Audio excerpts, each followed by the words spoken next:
ये तो आप सभी को पता होगा कि जब पुलिस किसी व्यक्ति को अरेस्ट करके लाती है और अपना इन्वेस्टिगेशन 24 घंटे के अंदर अंदर कंप्लीट नहीं कर पाती है, तो उसे उस व्यक्ति को नियरेस्ट मजिस्ट्रेट के सामने प्रोड्यूस करना होता है और वहीं से जुडिशियल मजिस्ट्रेट का पावर शुरू होता है। जुडिशियल मजिस्ट्रेट ही वो अथॉरिटी होते हैं जो ये डिसाइड करते हैं कि क्या उस व्यक्ति को जिसको पुलिस वाले ने अरेस्ट करके लाया है, उसे पुलिस कस्टडी में रखना है या फिर जुडिशियल कस्टडी में रखना है। पुलिस कस्टडी सिर्फ और सिर्फ 15 दिनों तक की होती है और इन 15 दिन की पुलिस कस्टडी को जुडिशियल मजिस्ट्रेट टुकड़ों में भी ग्रांट कर सकते हैं और कंप्लीटली एक ही बार में ही ग्रांट कर सकते हैं। उसके बाद का जो डिटेंशन है वो जुडिशियल मजिस्ट्रेट उस व्यक्ति के द्वारा किए गए अपराध को देख करके ग्रांट करते हैं। अगर उस व्यक्ति का अपराध ऐसा है जिसकी सजा डेथ पेनाल्टी है, आजीवन कारावास है या फिर 10 साल की सजा है, तो उस व्यक्ति को 90 दिनों तक की डिटेंशन एक्सटेंड की जा सकती है जुडिशियल मजिस्ट्रेट के द्वारा। लेकिन अगर उसने कोई और अपराध किया है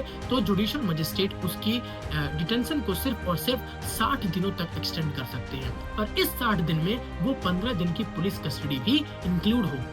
कुछ चीजें जो आपको हमेशा ध्यान में रखनी चाहिए कस्टडी के रिगार्डिंग, और वो ये है कि जुडिशियल मजिस्ट्रेट सेकंड क्लास कभी भी पुलिस कस्टडी या पुलिस रिमांड ग्रांट नहीं कर सकता है। दूसरी चीज जो आपको ध्यान में रखनी चाहिए वो ये है कि जब भी पुलिस को पुलिस कस्टडी चाहिए होगी तो उसे एक्यूज्ड को मजिस्ट्रेट के सामने फिजिकली प्रोड्यूस करना होगा, लेकिन जुडिशियल मजिस्ट्रेट जुडिशियल कस्टडी के लिए एक्यूज्ड का फिजिकली प्रेजेंट होना जरूरी नहीं होता है। जुडिशियल मजिस्ट्रेट जुडिशियल कस्टडी बिना फिजिकली प्रोड्यूस हुए ही उस व्यक्ति के लिए ग्रांट कर सकती है। तीसरी चीज ये है कि पुलिस जहां भी उस व्यक्ति को अरेस्ट की है वहां के किसी भी नियरेस्ट मजिस्ट्रेट के सामने उस व्यक्ति को प्रोड्यूस कर सकती है अगर उसने अपना इन्वेस्टिगेशन 24 घंटे के अंदर अंदर कंप्लीट नहीं किया है। ये मैटर नहीं करता कि जिस मजिस्ट्रेट के सामने पुलिस ने उस व्यक्ति को प्रोड्यूस किया है उसके पास उस मैटर को एंटरटेन करने का जुरिस्डिक्शन या पावर है या नहीं है।